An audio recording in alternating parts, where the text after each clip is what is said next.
Yeah! Hey everybody, it's your old pal Lance from Permanent Records, back with another rapid fire record recommendations video. This time we're getting heavy. We had Hog on Riding Easy Records from Portland, Oregon play the Roadhouse this past Friday night, and it was epic. If you've ever wondered what Motorhead would sound like if they were a little more shreddy, a little more earthless-y, if you will, a little slightly more psychedelic space rock, just crazy, epic, long, heavy jams for the most part. You should check out the band Hog. That's got an umlaut over the O, the two little O's, dots they put over the O in Germany to make a different sound for that particular letter. It's called an umlaut, if you're not familiar. I took high school German. I slept through the majority of my high school German classes, which is how I know what an umlaut is, and also how I don't know how to speak above the 2-year-old level German. Sprechen Sie Deutsch? Nein! Nein! Ich bin ein Ausländer! And I don't speak German. So anyway, we're not here to learn German today. We are here to talk about some records. And I have poked through this week's, no, actually, let's take that back. This isn't a rapid fire recent arrivals record recommendation. Not like the usual ones. These are mostly records from my employee picks section.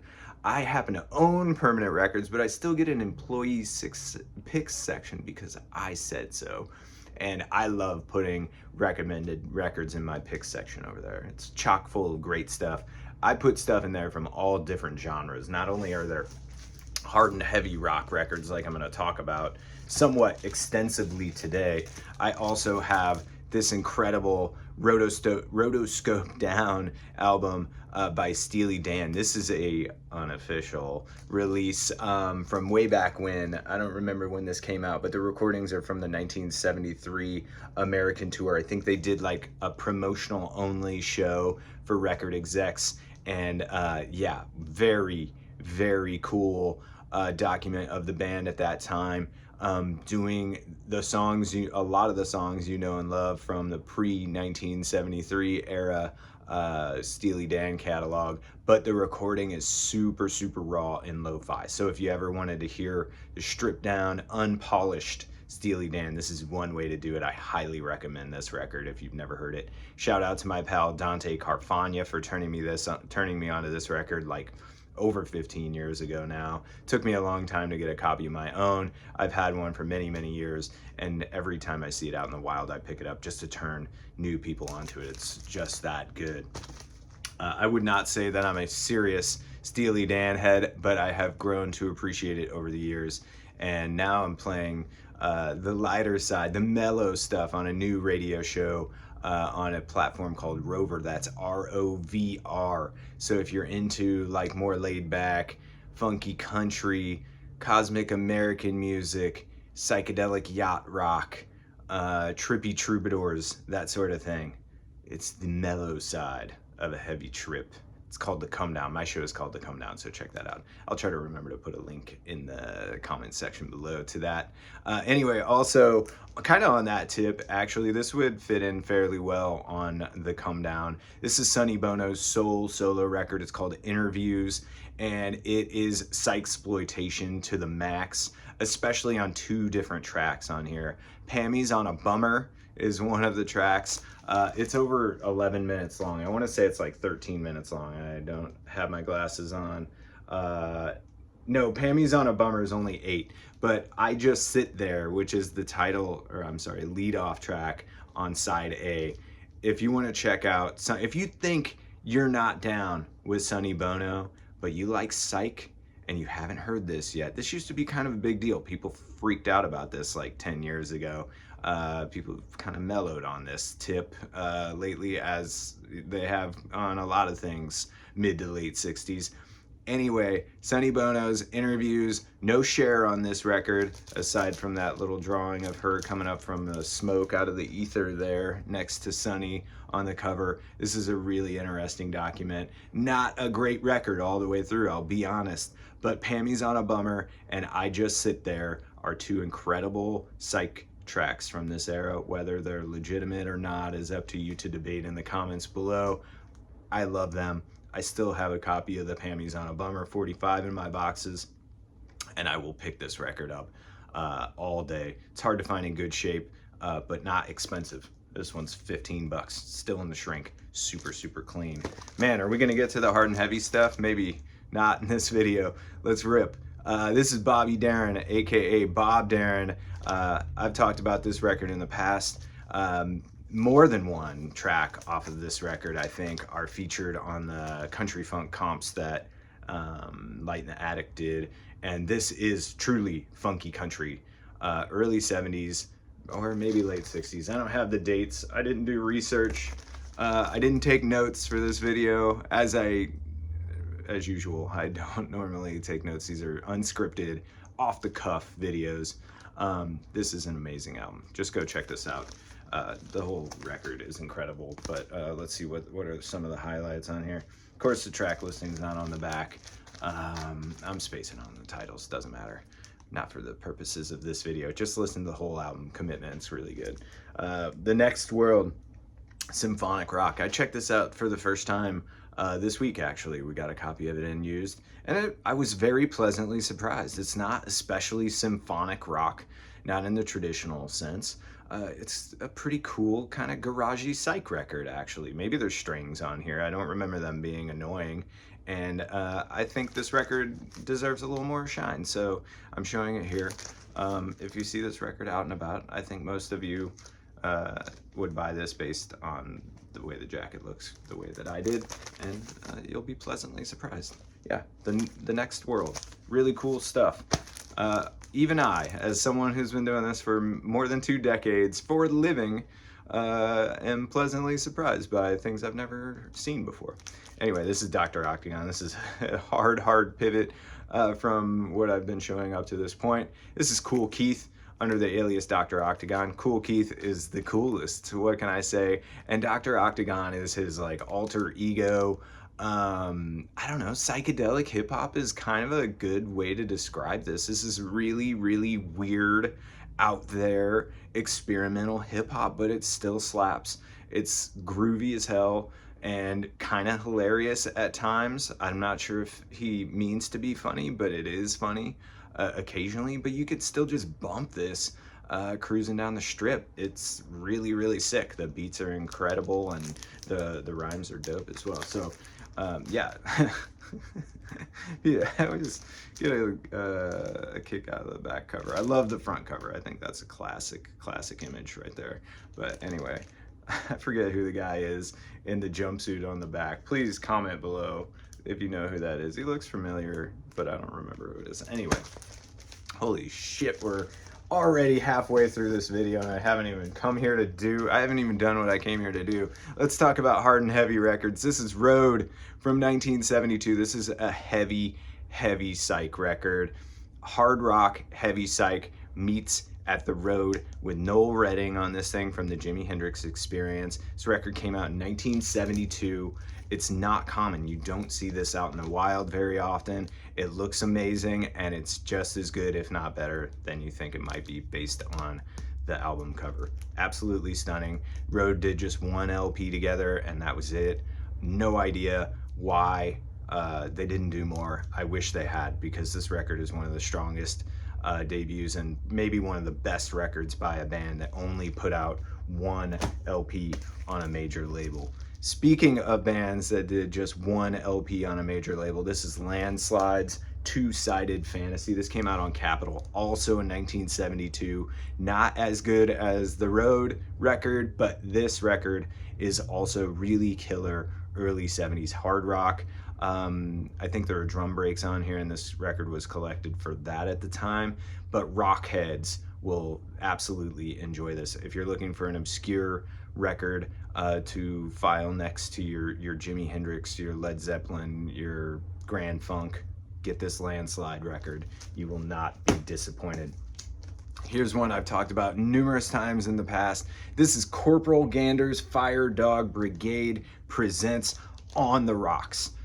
album cover looks amazing, right? But there are a lot of album covers from this era, especially on this Europa label, that look like they would contain insane music and are a little disappointed. This thing does not disappoint at all. I forget if this is Wind.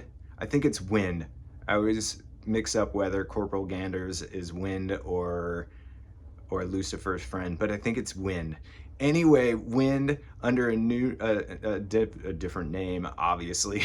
This is not a Wind record. They have two of their own LPs, classic and collectible, expensive krautrock records. Anyway, the most unhinged cover of Paranoid you'll ever hear. They also cover Steeler by Free, but they do originals on here as well. What's the big one? Hey You. Go listen to Hey You off this thing. Absolutely slaps. There's a couple more on here that are absolutely insane, and the whole album actually rips. Very hard to come by stateside. We only get these when we go on our European record buying trips. Peeping Tom from Pittsburgh. This is a horse of a different color. This is a Private Press hard rocker from 1980, I think. Late 70s, early 80s, maybe even 82. Anyway, this thing's cool. Not as crunchy as some of the other records, but definitely of interest to those of you who like private pressings. I don't think this is in Acid Archives, oddly, but it's really, really interesting. Hard to come by. Very, very scarce, especially outside of Western Pennsylvania, where the band was from Pittsburgh. This is on the Jerry record, or Jerry record labels. They did tons of releases from that area. Anyway, that's an interesting label to discuss at a later date. But this LP, one of the later Jerry, although I think I've seen stuff from the 90s, so I take that back. It's later than most Jerry record releases. So Euclid, Heavy Equipment. Look at these guys. You know you're getting into some heavy shit right here. These guys hanging out in the scoop of a bulldozer or an earth mover or whatever you call that machine. This is absolutely amazing late 60s heavy psych. It's been reissued. This originally came out on that Amsterdam, the Flying Dutchman label, and it's absolutely incredible. Worth every penny. This is a white label promo, and it's just an absolutely stunning record all the way through. But the first track on the A side is called Shadows of Life. If you want to taste, go check out Shadows of Life by Euclid. Another hard and heavy one here. We got High Life. This is definitely heavy rock, maybe a little more on the prog side of things. There's violin all over this thing, which I find a little off-putting personally, but I do like that they're doing something different, and it's not, I don't know, it doesn't go as far into prog and pomp as say Jethro Tull does, but it's crunchy. This thing slaps for sure. It's also very hard to come by. Originally released on the Liberty label in the early 70s, maybe 1971. I don't remember off the top of my head, but anyway. High Tide, Sea Shanties. It is not a seaman song, drinking song album. It is a hard and heavy rock record. Here's another private pressing. This is Brotherhood of Pieces, Cut and Loose. This record is absolutely incredible. It's got hard and heavy rockers on it, like Holiday. If that's your bag, go check out Holiday by Brotherhood of Peace. And it's got kind of big star proto power pop moves on here. This is a classic rock record that shoulda, coulda, and woulda, but never was caught. It never caught on. Never really reached outside of their hometown of Mount Airy, North Carolina. This is an absolutely amazing album. The OGs are not easy to come by and worth a couple $100 generally, but you can get a reissue of this at our website, permanentrecordsla.com. Brotherhood of Peace also released a 45 of tracks, I believe, that are not on this record. It's from a little later. Feel the Heat in the Driver's Seat. We comped that track on Brown Acid, actually. That thing slaps. And I think we still have original stock copies of that 45 on our website. All right, ripping right through, almost done here. We got Thunder and Roses. This album's called King of the Black Sunrise. One and done. One LP from Thunder and Roses. They did a single off of this record, which was not the best track on here. Black, Lace, and Strange. Yes, famously covered by Nirvana. Go check out that cover if you haven't heard that yet. That's the track that should have been on the 45. And what track did they put on the single? I think Country Life is the one that's on the 45. Kind of a disappointment. This record was mishandled by the label and the publicist. It was handled all wrong. Originally, the band members didn't want their photos incorporated in the album art. They just wanted this cool winged, psychedelic looking, what do you call that? Fire hydrant on the cover. And anyway, they just did all sorts of messed up stuff with this record. It's mishandled, and that's really a shame because this is a really great Psych record. And Black, Lace, and Strange is a classic Psych track from that era. And last but not least, at least for this video, we got White Boy and the Average Rat Band. This is not an original pressing. This is a brand new reissue on what we're calling Rat Cheese colored vinyl from 1980. These guys were from near Baltimore. I forget the actual hometown, Richmond Heights or something like that. I should have wrote that down. I forgot again. It's on our website. The information and audio clips for this album are on our website. This is an absolute banger of a heavy metal album, but it's heavy metal not in the way that most people would think of when they think heavy metal, especially these days. This is a really, really melodic, hard rocking heavy album. If you like metal bands that straight up rock but get filed in metal, like, I don't know, Judas Priest is a good example. A lot of the new wave of British heavy metal bands from the time, Motorhead, Judas Priest, let's file them close to those artists. Maybe a little Iron Maiden. Not quite as thrashy as early Metallica, but this shit rips. I highly recommend this album. It's absolutely amazing, and original pressings are very hard to come by, worth hundreds of dollars if you can find one. Everybody I know that knows this record absolutely adores it, and only people who don't know that they love it don't have it or haven't heard it. Just gonna go ahead and straight up say that. Weirdly, each side begins with kind of an ambient, floaty drone intro, and then it just comes pummeling down for the rest of each side. I think there may be one acoustic kind of ballad on here, but this is a hard rocking, you can't call it proto metal exactly because it's from 1980, but it's a hard rocking American metal record. Very DIY affair. They released this on their own label way back in the day. Check out that logo.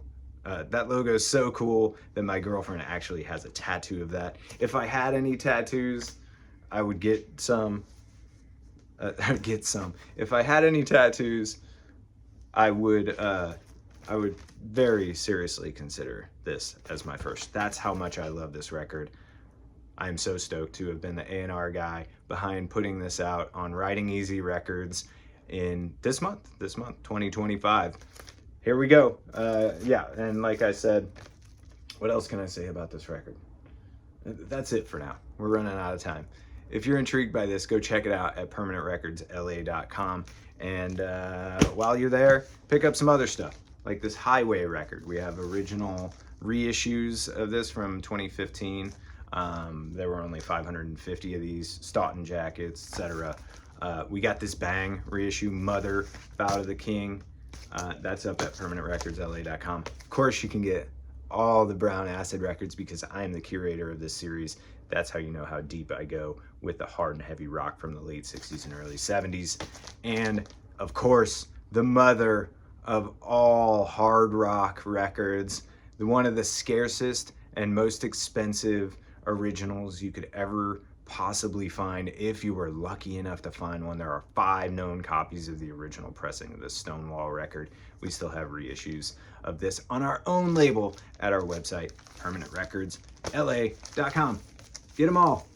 And if you see anything in this video, feel free to drop me a line in the comments or call the shop, shoot us a DM, an email. All that information can be found below. I take a lot of calls when I'm here in the shop about records that I talked about in these YouTube videos.